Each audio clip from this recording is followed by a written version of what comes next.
So ఈనాటి final హీరింగ్లో మీ ఇద్దరిని final decision అడగాలి అనుకుంటున్నాను.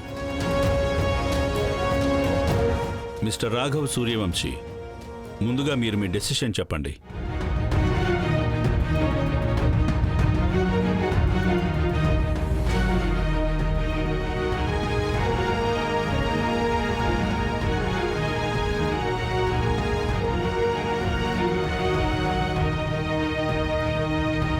నాకు డివోర్స్ కావాలి.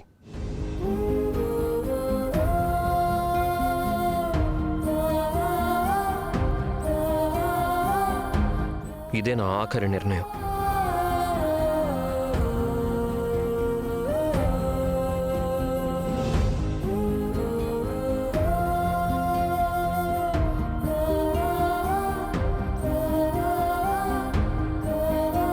మిసెస్ రేఖా చౌదరి సూర్యవంశీ, మీరు మీ డెసిషన్ చెప్పండి.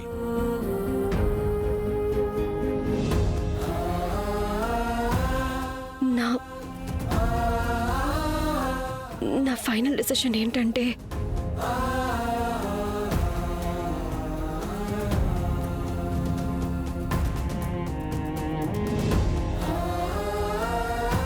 నాకు డివోర్స్ తీసుకోవడం ఇష్టం లేదు.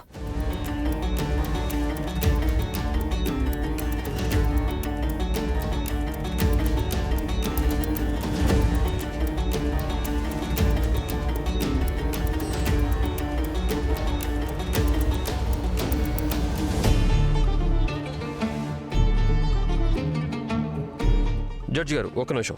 తను నిన్న సరిగ్గా పడుకోలేదు, అందుకే సరిగ్గా ఆలోచించలేకపోతుంది. అందుకే ఎస్కి బదులు నో చెప్పింది. ఏంటి నాటకాలు? మన ఇద్దరం డివోర్స్ విషయంలో అగ్రీ చేశాం కదా, మరి ఇప్పుడు ఎందుకు వద్దంటున్నావు? నాకు డివోర్స్ ఇవ్వాలని లేదు.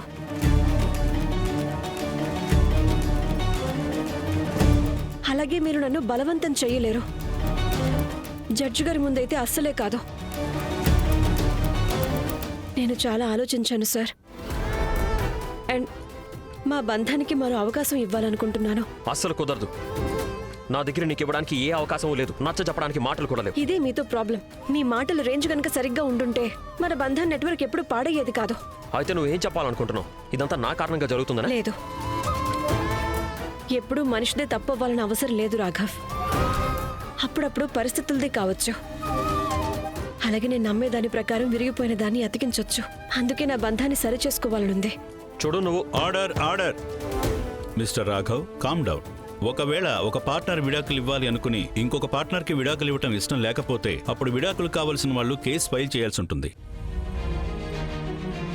మరి మీరు దీనికి సిద్ధంగా ఉన్నారా?